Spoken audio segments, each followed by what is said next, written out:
وعلى آله وأصحابه أجمعين.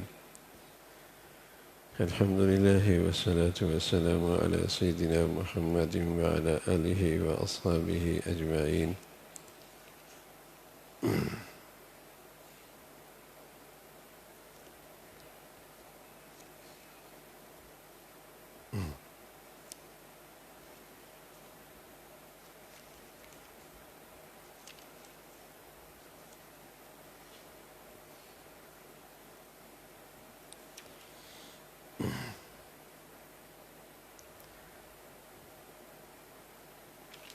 عن أنس رضي الله تعالى عنه أن النبي صلى الله عليه وسلم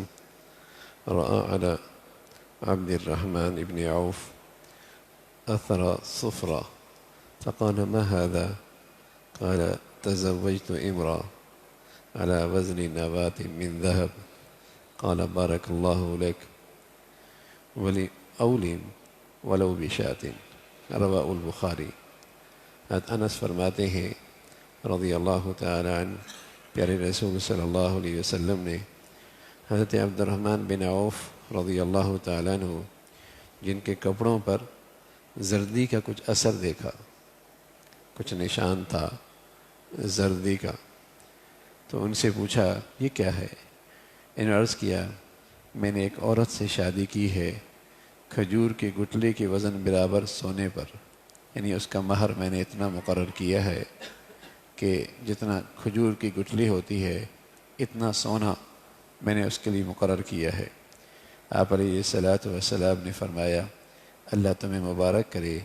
ولیمی کی دعوت کرو، اگرچہ ایک بکری ہی کر ڈالو۔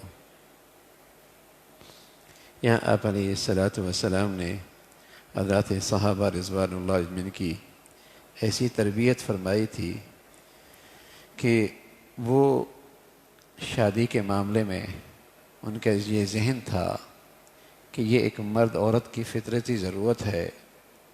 تو اسے جتنا سادہ انداز میں رکھا جائے اتنا ہی اچھا ہے۔ اس وقت پورا مدینہ اتنا تھا جتنا آج مسجد نبوی اور اس کا صحن ہے، یہی مدینہ تھا۔ ظاہر ہے قبرستان شہر میں تو نہیں ہوتا، قبرستان تو باہر ہوتا ہے،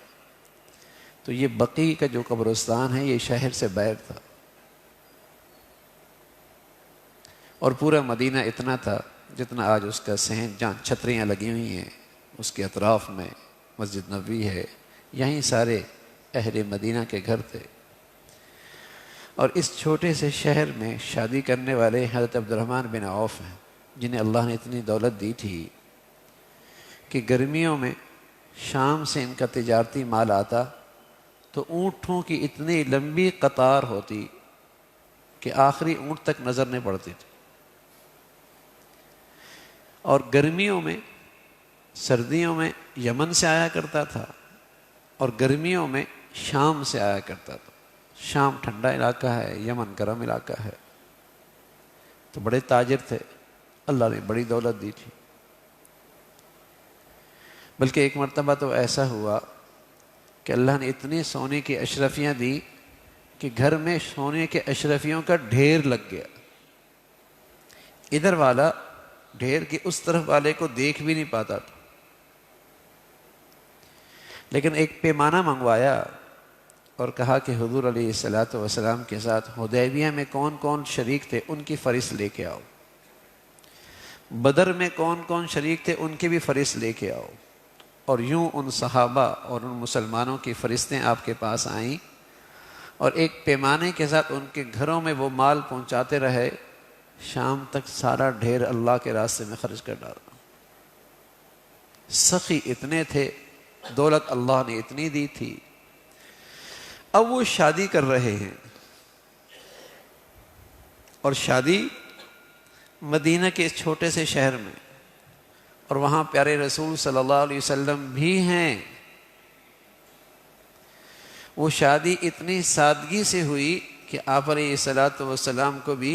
تکلیف نہ دی، آپ کو بھی زحمت نہ دی۔ آپ کو بھی پتہ لگا جب انہوں نے آپ کی کپڑوں پہ اس کی خوشبو دیکھی بھئی یہ کیا ہے؟ کہ رسول اللہ شادی کر لی؟ تو پیارے رسول صلی اللہ علیہ وسلم نے یہ تک نہیں فرمایا ہمیں تو آپ نے بلایا نہیں، کہ ہم شہر میں نہیں رہتے تھے؟ نہ ناراضگی کا اظہار کیا، بلکہ یہ فرمایا اللہ تجھے بہت برکت دے، دعا دی، اور ساتھ فرمایا عبد الرحمن ولیمہ کر لینا، برکت اور ہو جائے گی۔ جانتے تھے صاحب حیثیت ہیں، اللہ نے مال دیا ہے، تو فرمایا ولیمہ کر لینا، ولو بشات، اگر ایک بکری کیوں نہ ہو۔ تو اس انداز سے حضور علیہ السلام نے انہیں تلقین فرمائی، اور یہ صحابی بھی کوئی معمولی نہیں، مالی لحاظ سے بھی اور بزرگی کے لحاظ سے بھی۔ بزرگی کے لحاظ سے یہ ان صحابہ میں شامل ہیں جنہیں عشرہ مبشرہ کہتے ہیں، کہ جنہیں 10 میں سے ہیں جنہیں اللہ کے نبی نے دنیا میں جنت کی بشارت دی۔ بزرگی میں معمولی نہیں، اور دنیاوی لحاظ سے بھی اللہ نے خوب دیا۔ لیکن حضور علیہ السلام کی تعلیم، تربیت، صحبت کی برکت سے دین کی سمجھ تھی کہ مال کہاں خرچ کرنا ہے، کیسا خرچ کرنا ہے۔ ہمارے لیے تو شادیاں ہی مشکل ہو گئی، بلکہ آج تو زکوٰۃ لینے والا بھی اتنی سادگی سے شادی نہیں کرتا، وہ بھی کہتا ہے نہیں ٹھاٹ سے ولیمہ ہوگا،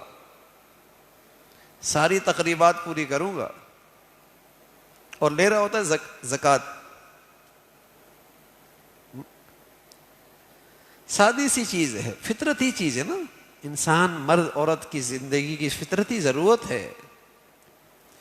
اس کو ہمارے دین نے اتنا آسان رکھا ہے کہ تاکہ حلال آسان رہے، حلال آسان رہے۔ ابھی شادی ہوئی نہیں، اس سے پہلے اتنے مسائل ہیں، اتنا لین دین ہے، اور اس لین دین کا نتیجہ یہ ہے کہ شادی سے پہلے ایک دوسرے سے دل خراب ہوتے ہیں، ہم نے تو یہ دیا، انہوں نے اب تک یہ دیا ہی نہیں، یعنی اب تک شادی ہوئی نہیں، لین دین کی مصیبت نے یہ نتیجہ دیا، پیسہ بھی خرچ کیا،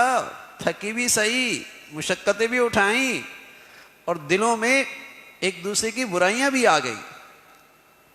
ہم نے تو یہ دیا ہے، اب تک یہ تو لے کے نہیں آئے،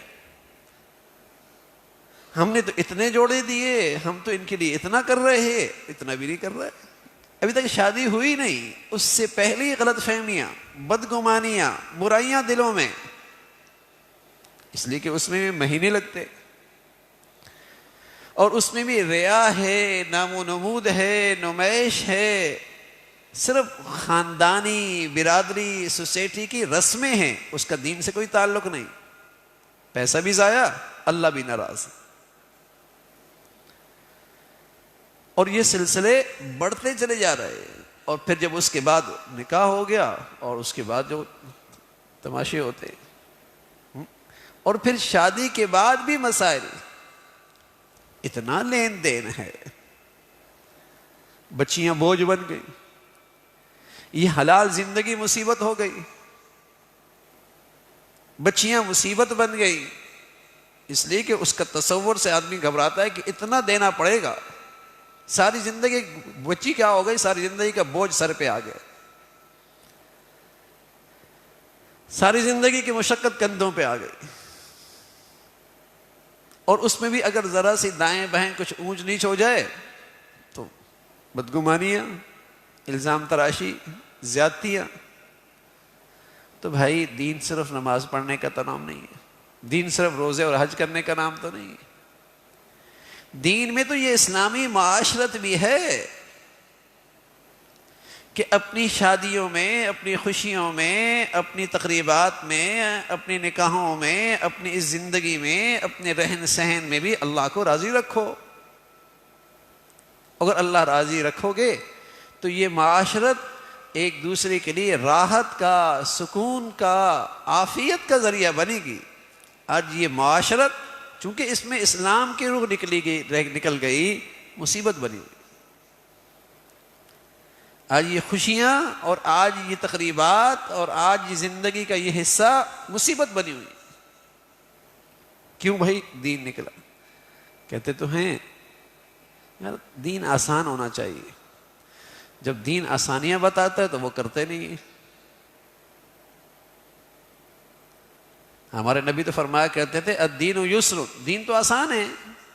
لیکن دین جب آسانی بتاتا ہے نہیں کریں گے، اور جو معاشرہ اور سوسائٹی مشقتیں بتاتا ہے اسے کریں گے۔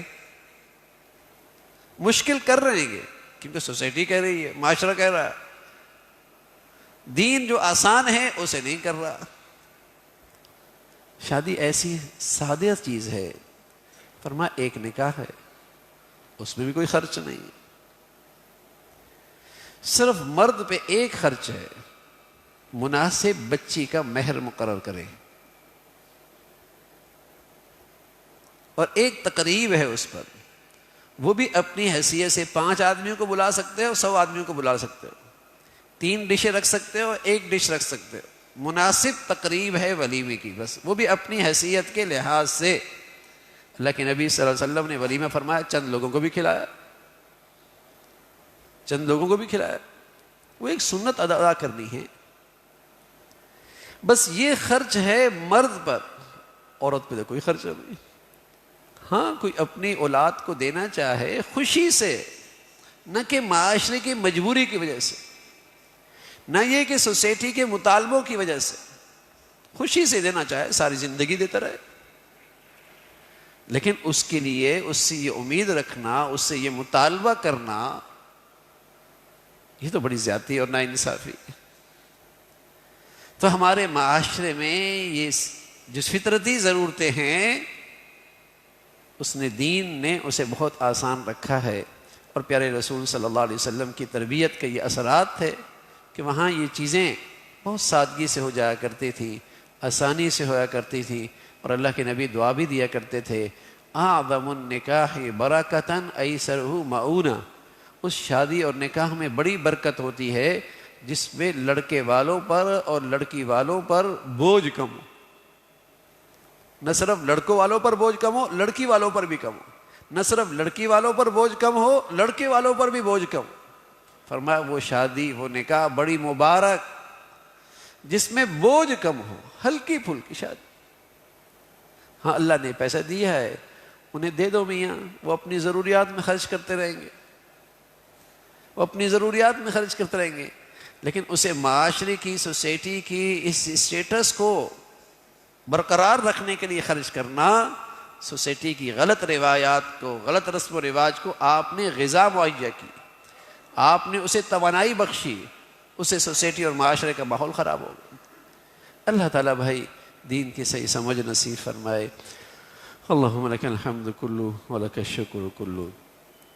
اللہم اعنا علی ذکرک و شکرک و حسن عبادتک، اللہم اعنا علی ذکرک و شکرک و حسن عبادتک، نستغفر اللہ و نتوب الیک، نستغفر اللہ و نتوب الیک، سبحان ربک رب العزة عما یصفون وسلام علی المرسلین والحمد للہ۔